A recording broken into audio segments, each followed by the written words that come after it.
Yeah, so I mean, we have our picture day and media day. It's kind of the first time that the jerseys come out. Guys are getting excited, putting their jerseys on, and honestly, exhibitions are this weekend, and we're looking forward to it.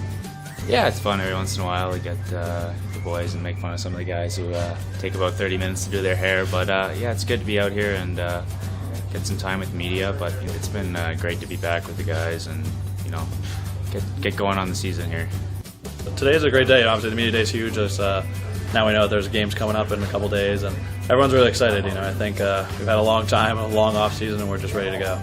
It's fun, obviously it's we've been working hard. We just started official practice on Friday, so it's obviously been a grind the past couple days. But the photo day is fun. Everyone likes to get together and do some goofy stuff. But obviously we're just looking forward to Saturday and Sunday.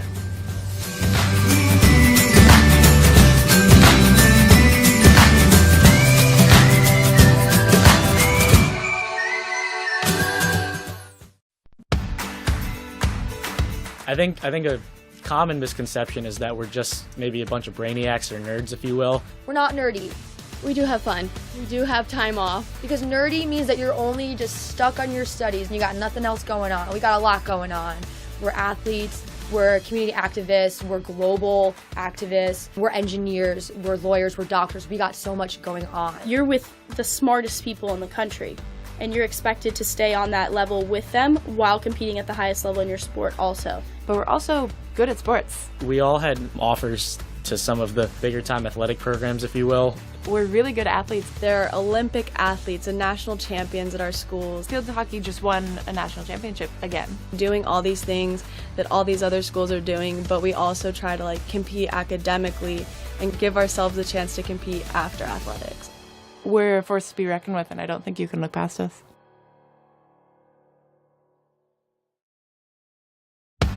I've been told the 4 for 40 rule. You have 4 years here for 40 years after you graduate. It was a 40-year decision, not a 4-year decision. You want to win. You want to be the best in anything. And so being in some place that's so competitive in all aspects of life is going to make you more competitive in the future, and you'll strive for more, you'll want more, and you'll be a better version of you. I think we all can identify the fact that this is all 100% worth it. Because there's so much you can get out of it. You're testing yourself every single day. You're going to get pushed in ways you never imagined. Combination of talent and character, right? And that comes out in training. And you're going to be around people, great people from all different backgrounds that they're going to push you, both from a competitive nature and from a supportive nature. Getting the little things done. You hear these people that have gone off and started these companies, or gone off and even if they're an engineer, they're working with kids down in Africa. Hearing all these things and such diverse stories, it's going to open so many doors, especially people that have gone there before. The network that's available is just amazing.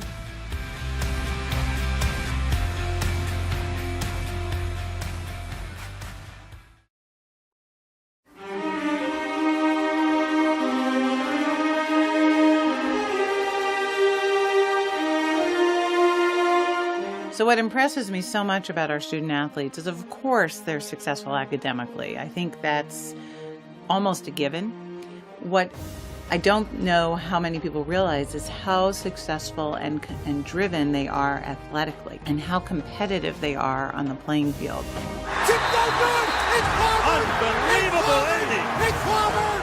And how much their sport means to them. Princeton is going to the NCAA tournament! We have national champions, we have Olympians, we have individuals that go on to professional athletic opportunities. The Yale Bulldogs are national champions. And so the athletics part of what our student athletes are involved in is important. And it is important to them in balance with their academics and their experience as a student. For the 15th time in their program history, and for the second consecutive year, they are your reigning national champions.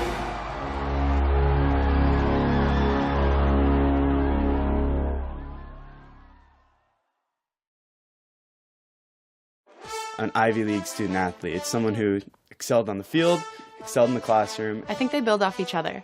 Balancing a Division I sport and academics. I wanted to be able to keep my athletics and academics and excel in both. While they take time, they do help me sort of manage my life. You have to have a good plan each and every day. You have to get up and be ready to attack the day. Knowing that your coaches are there for the support and knowing that they understand what you went through. Like our new head coach played softball. She was an engineer. She understands what it's like. While we're on the field, guys are competing. As soon as they get off, they're competing in the classroom. When you have a group of guys or a group of girls, that can help push you and, hold you accountable. It keeps you focused, makes you use your time really well. You just have to be good with time management. You go into your career, you've already had experience with, I know 3 hours a day I'm going to have to be here. It's nonstop, but I think, there's so much support. I think it prepares you really well after you get out of school. And it really opens a lot of doors and gives you a lot of opportunities.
Let's go, fellas.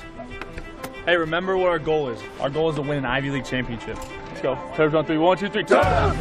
It's the culmination of so many hours of hard work in the season, in the summer, with your teammates grinding it out through the year. More than a ring or a medal or anything, it's great to celebrate with your teammates that you've done it. You worked really hard for something, and you accomplish your goal. I think that means really being at the top of your game in every single way. You have to be great on the field, and you have to be great off the field to stay eligible and keep playing. Nobody goes into their sport, nobody goes into athletics saying, I want to be second best. Everybody wants to be the best. That's the whole point of athletics. That is that competitiveness that we all love, and that's what we're here to do. Hearing about Princeton last year, going undefeated, making the tournament To represent us in the NCAA tournament is amazing. And field hockey just won a national championship again. Coming from the Ivy League, you got NFL guys, you got NBA guys, you got WNBA girls, you got guys going professional in every single aspect. Olympians on all kind of teams. When you step on the court, the field, the track, you're going to get some of the best athletes in the world. We're a force to be reckoned with, and I don't think you can look past us. And the celebration underway, and they are heading to the big dance. Cornell way out in front, 3-0, as we get set for third period action. The final period of regulation, and right now it is all Cornell. 23-13, out shooting by 10. In terms of shots, a lot of penalties in this game. But just like yesterday, where Cornell was 0 for 6, this time you flip it around, and Princeton is 0 for 6. Cornell has 2 goals on the man advantage, like Princeton did yesterday in that 5-4 overtime win that sent us to this decisive Game 3. The winner of this will head to Potsdam, New York to take on Colgate, who is the number 2 seed in the ECAC playoffs. But right now, Cornell well on their way, 3-0. But yesterday we saw 3 unanswered goals by the Tigers to, at that point, take the 3-2 lead. But right now they need to find some offense, and with just 20 minutes to do it, quite a steep hill to climb. Stephanie Neatby, the second-team All-Ivy League goaltender. She's made 20 saves on 23 shots, giving up those 3 goals. Marlene Boissonneau has stopped 13 out of 13, and a clean sheet still on the record for her. Second period scoring at even strength. It was Sarah Nee, unassisted. She sniped that one top shelf on the stick side of Stephanie Neatby. That was her 5th of the season, her 9th of her career. And then on the power play at 17:57, Brianna Veerman with the assist from Jamie Bourbonnais, and Sarah Nee made it 3-0. And that is where we sit as we get set for the final period of regulation. Game 1 went to Cornell. Game 2 to the Tigers. Game 3 will decide who moves on.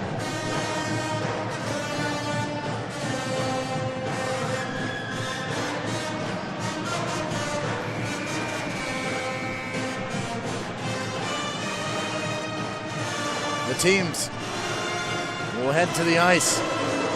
Neatby to her crease. The band has the crowd ready to go and fired up.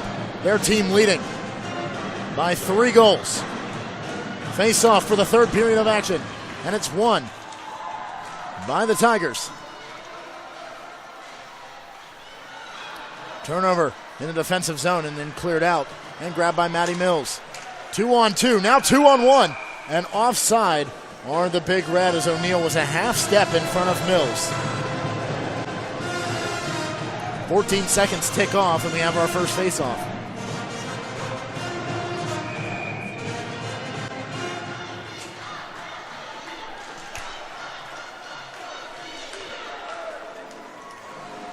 Ten seconds on the penalty that is carried over to Brianna Veerman. She is up and ready to come out.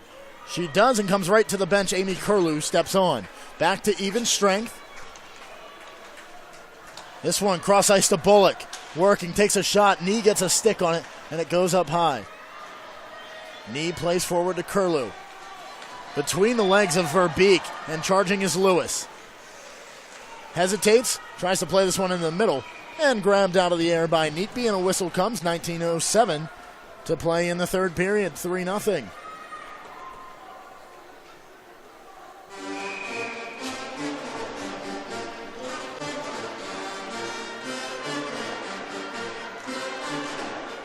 Face off one back to the Big Red in the offensive zone. Shot taken, it gets through, and Neatby makes a pad save.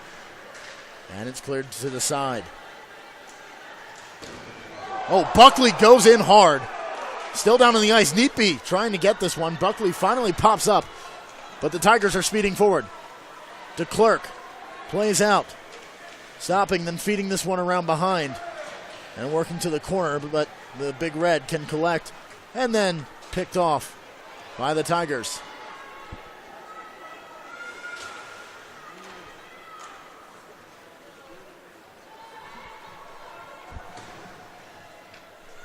This one dumped on in. Below the goal line, Neely just rattles this one around.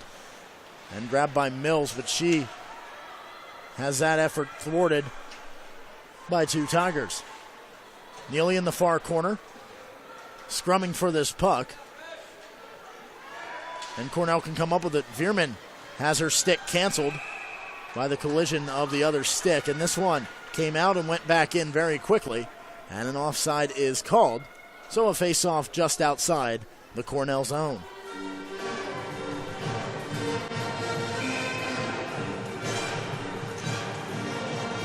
Tigers will win this face-off. Cornell still leading as this one's poked by Lewis. Holding, takes a shot, and a save made, and this one cleared out in front. Lewis couldn't get there, Curlew couldn't get there in time. She gets drilled straight into the boards. And prevailing with this are the Big Red, and then Serdar just pokes it into the middle, and it's grabbed by the Tigers, and now in the neutral zone, Bullock has it, and will play it forward for Princeton. Devin Fascianato behind her own cage, plays forward. Lewis has that one squandered, and then played to the near side with Bourbonnais. Curlew will dump, and allow for some fresh legs to come onto the ice for the Big Red. Wallen behind her own cage tries to feed this forward. Does not get tipped. Yes, it does. They will wave it off. O'Connor has that one squeak between her feet. And then she can come up with it. Then popped up high, just past her. And the Tigers will come away with the puck. Ebel in the corner. Pressure on. This one shouldered out. by Grace Graham, and Phelps will give chase to Marinasi. Ebel just gets a stick on this, plays it in, and Ebel took a shot there from Graham. And then we'll head to the bench. O'Connor overskates that one, and then plays to the near side with Neely. In the neutral zone, it gets intercepted and played forward to Verbeek.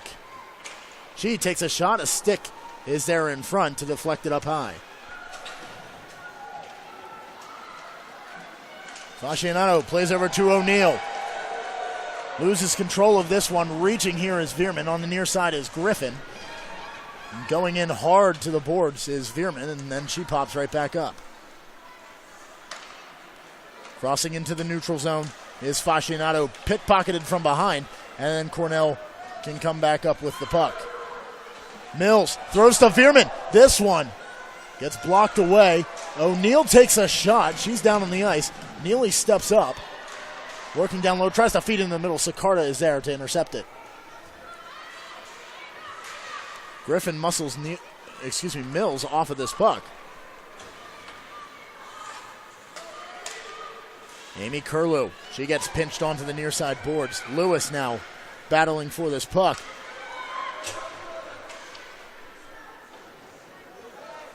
Curlew down low, has this one stolen from her by Sicarda and played forward to Lund. Lund trying to make a move there and could not complete it. Bullock racing into that corner, but the Big Red are able to clear it out of the zone and back down into the center ice area.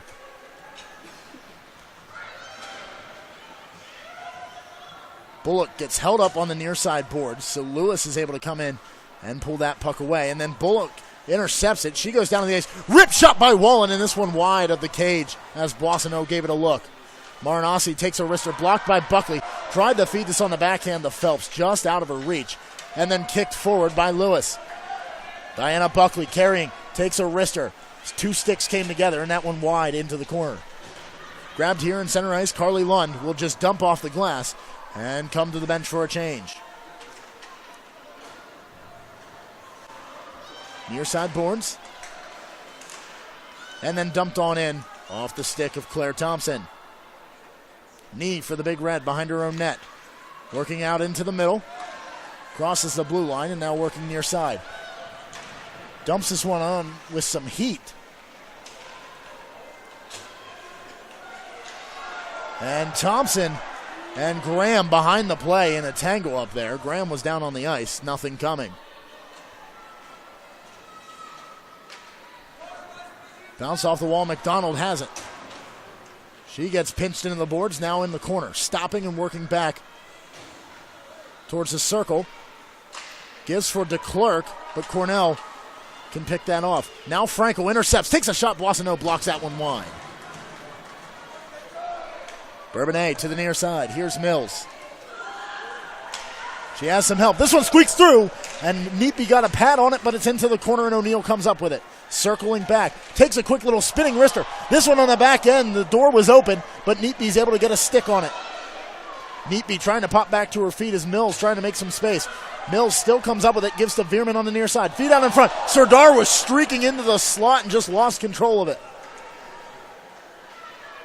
13 minutes to play. 3-0 Cornell. Winner to the semifinals. Game 3 of the ECAC quarterfinals. Paige Lewis spinning.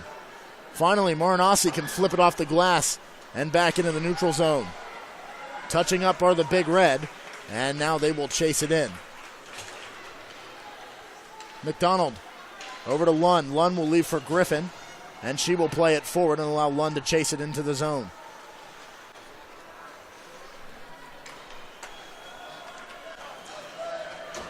Buckley plays it in. It hits off Curlew, and then all the way back into the defensive zone for the Tigers, and then rifled out untouched, and an icing coming.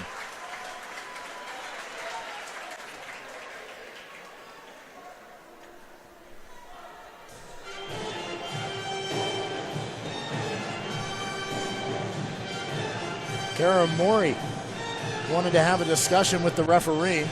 before we'll have this face-off. And so they will wave off the icing. It is in the center ice area because they said it did get tipped. So we will start in neutral ice. And that's where Cornell will have it and then dump it in from the stick of O'Neal.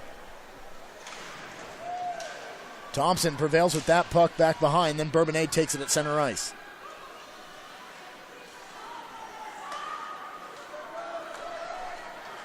Here is Veerman. And they are offside. And so a face-off to come.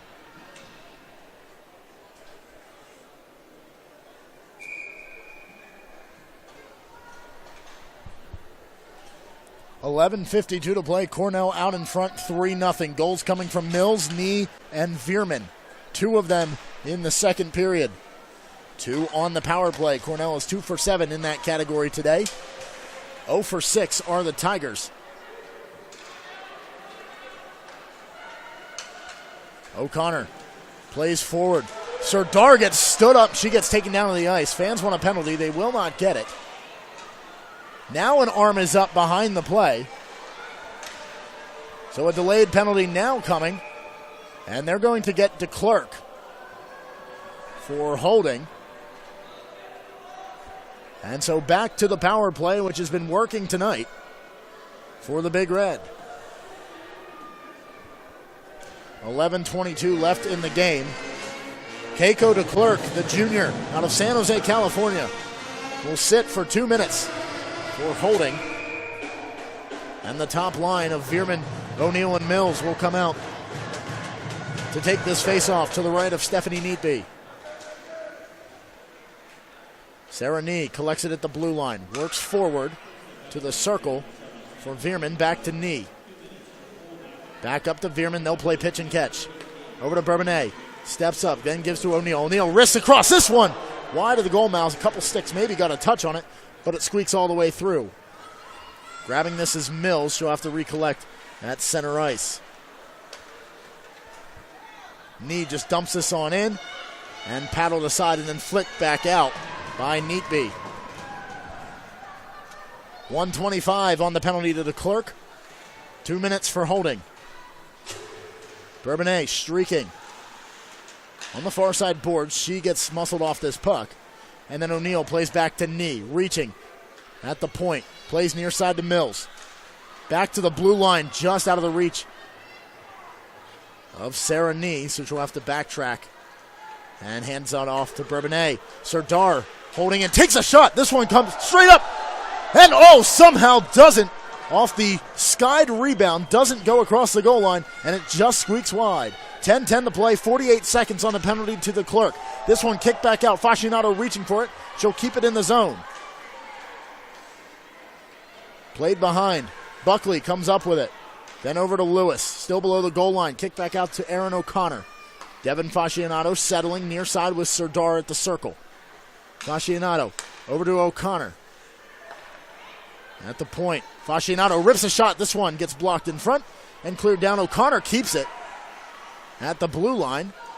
So possession still with the Big Red. 13 seconds on the power play. They've scored on 2 so far. This their 8th opportunity. 5 seconds. Fascinato rips a shot. This one blocked by Wallen. A scrum for this loose puck. Wallen can clear it down, but O'Connor keeps it in. Penalty has expired. Even strength. 9:15 to play. Aaron O'Connor wrapping around below the goal line, working near side. Plays back to Lewis. Settling. Back to Buckley. Buckley rips a shot. This one just wide of Neatby. O'Connor lifts. This one off the pipe. Another shot. They score! Diana Buckley out in front to put it home, and it's 4-0. They keep on trucking to the semifinals.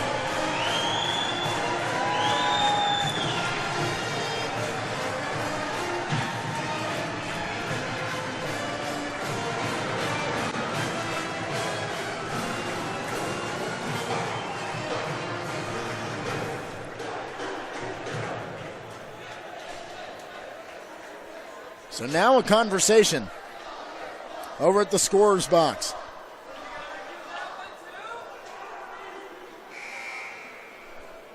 We will wait to see. 9:01, we will have the ice scrape. And actually, I don't believe they will review this. It will just be the ice scrape. Here with 9:01 left in the third period. 4-0 Cornell off the goal from Diana Buckley. It is Buckley's 6th of the season.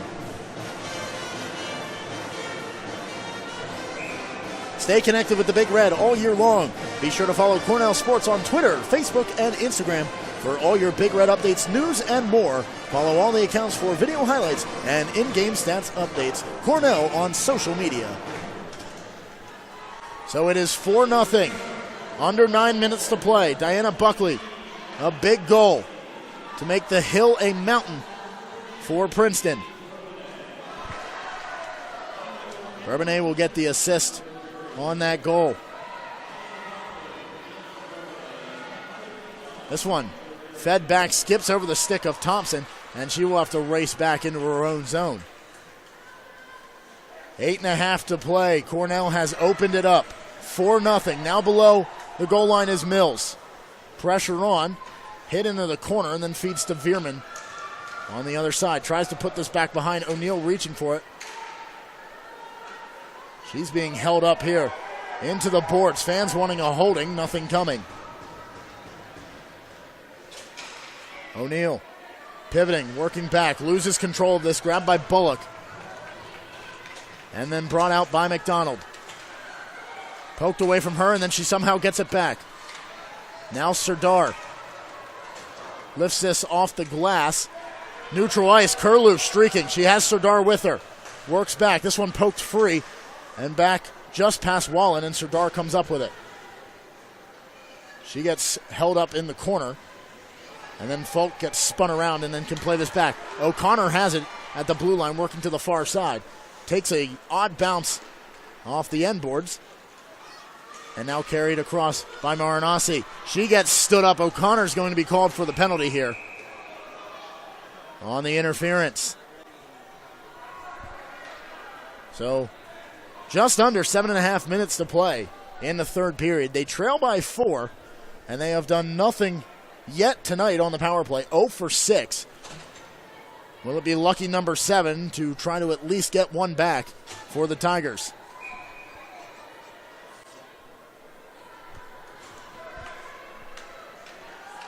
O'Connor, 2 minutes for interference.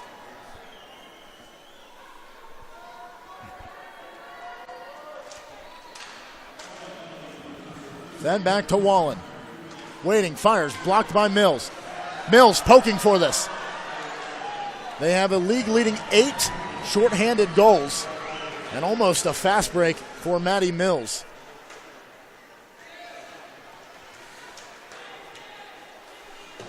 Dumped back out and grabbed by Neely in center ice. And she will just quickly dump it back in to the defensive zone of the Tigers. 1:30 left on the penalty to Aaron O'Connor.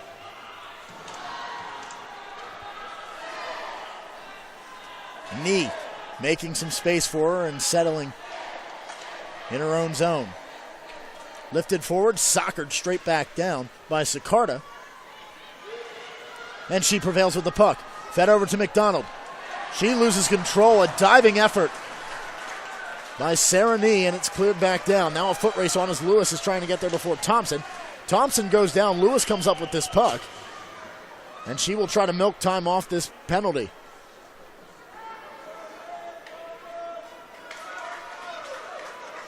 Sicarda to the outside. Here is McDonald. Speeding, trying to wrap around behind. She gets tripped up, goes down into the boards hard, and then pops back up. Scrum here in front of the Cornell bench. And it is offside. The whistle blows and a face-off outside of the zone. 33 left on the penalty to Aaron O'Connor. 32-14 in favor of Cornell in the shots category. They have attempted 55 shots on goal. 18 of those 55 have been blocked by the Tigers. Griffin can't field that one. Knee bounces it off. Marinasi stops it. And then Griffin trying to outrun Knee, but Knee's there first. Backpedaling, gives over to Neely. Marinasi stops that one dead, but it gave a little bounce. And then floated on in by Ebel.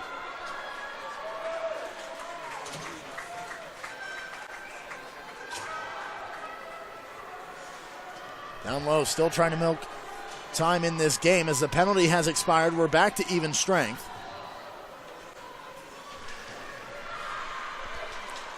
Reaching for this was Lewis in center ice. Takes a hack at it, and this one squirts on free down the ice. 5 minutes to play. Cornell out in front by 4.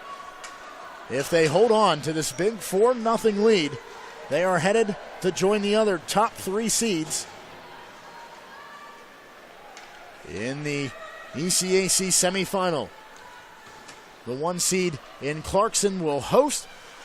If Cornell wins, they will play the 2 seed in Colgate. Clarkson will play the 4 seed in St. Lawrence. This is the only series that has gone to 3 games of the quarterfinal round. 4:15 to play. Bourbonnais has it up the near side boards. Here is Mills. Waiting. Puts this one behind the cage and goes over to the far side boards. Grabbed by DeClerc, making some room, plays forward. Lund can't reach it. And O'Connor will play to the near side. O'Neal just dumps it in. Under 4 minutes to play.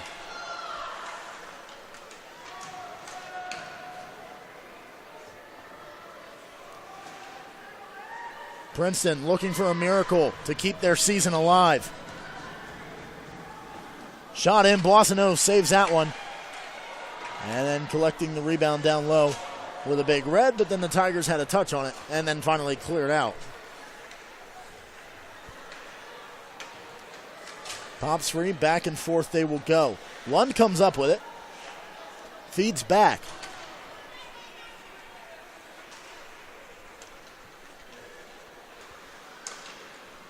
Here is Thompson, cutting her way through neutral ice. Bullock on the near side. Flips this one forward. Boissonneau gloves it and will hold on. 3:02 to play, 4-0 Cornell, the winner to the semifinals in the ECAC. They started the scoring with Maddie Mills at 14-17. Then 2 goals in the second. At even strength, it was Sarah Nee unassisted. Then Veerman on the power play from Bourbonnais and Nee. And then Buckley from Jamie Bourbonnais, who has had herself a game in this one, has made the lead 4. This one skirts back. Here's Curlew. Holding, fires, and a save by Neatby. And sliding into her is Buckley on the end of that.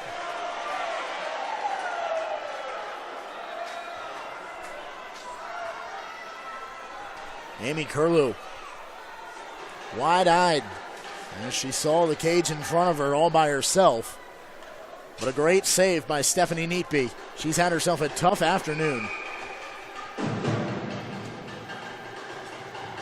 And will now face a face-off to her left.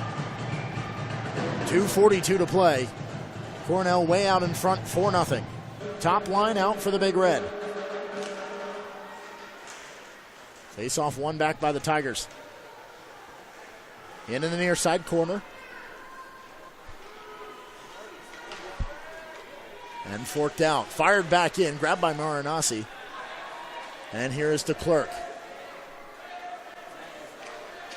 Nee rattles this one around to Veerman. To the near side with Mills. Hits off her skate. And then out of her reach.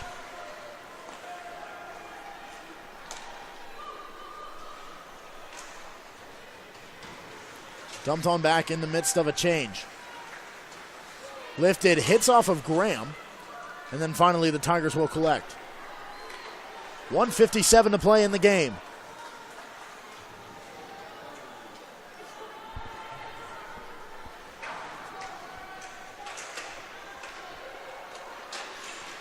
Back and forth. This one skirts back in the center ice and collected by Thompson. 1:40 to play. Cornell well on their way to heading to the semifinals. A devastating loss in the finals of the ECAC last year to Clarkson. Clarkson will host the remainder of the tournament as this one comes all the way back down, and now a foot race is on with Lewis. So Cornell will keep the dream alive of reversing their fortunes in the finals by winning here in the quarters. Arm is up, and some frustration from Bullock as she went up high.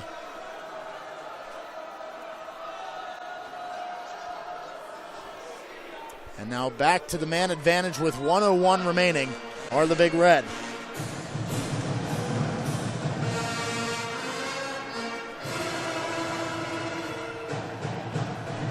The face-off will be dropped at center ice. Bullock sits for 2 minutes. There's just 1:01 on the clock.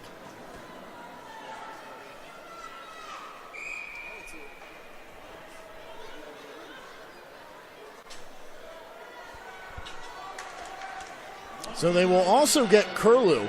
So we'll have offsetting penalties to Bullock and curlew. So we skate 4 aside. Final 50 seconds of play. Falk racing to the end boards.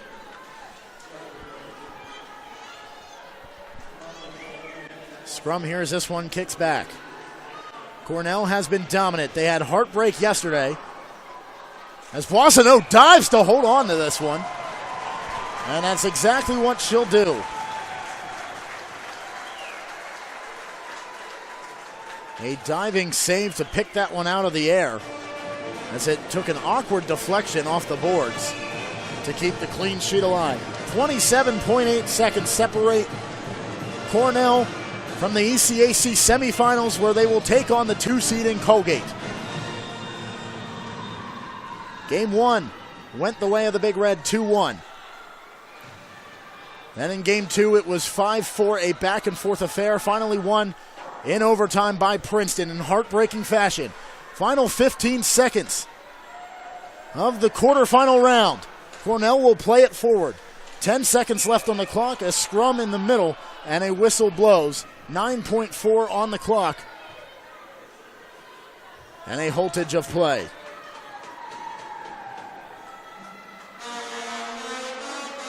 Buckley with the goal that made it 4-0. It was started by Maddie Mills. And barring any scoring here in the last few seconds, she will be the game winner. And the series winner are the Big Red. Cornell is headed to the semifinals. Game 3 has paid off. In Game 3, it is 4 goals for the Big Red, and the season comes to an end for the Princeton Tigers.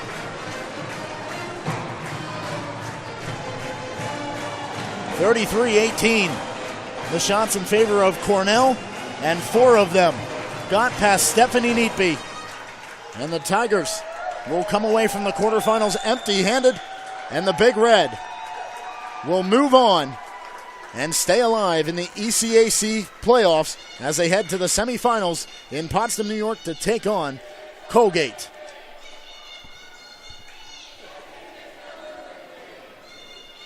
For our entire production crew, one final time inside James Liner Rink.